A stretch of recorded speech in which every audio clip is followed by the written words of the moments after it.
So for these valves, I decided to buy one of these where it's pointing up and it's like this, because I figured I'll do something like this to where I put it up like that and it'll be easier. So I'll show you how to do that next.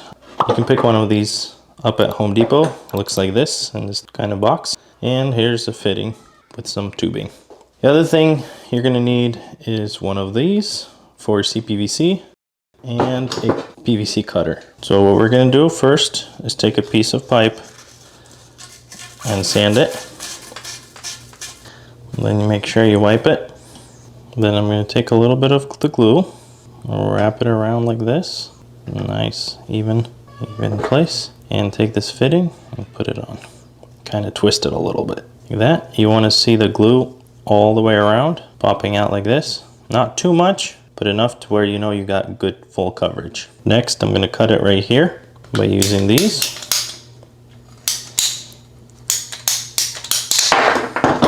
Like that.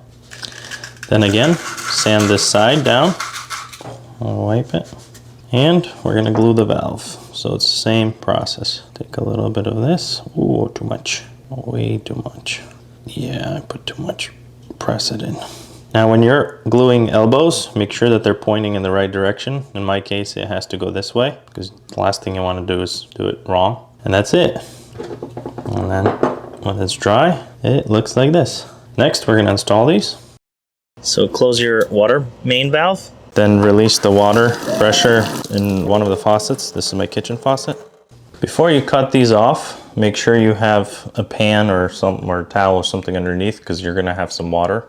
So take your trim tool or cutting tool and try to get as close as possible to this edge right here. And just cut it off like this.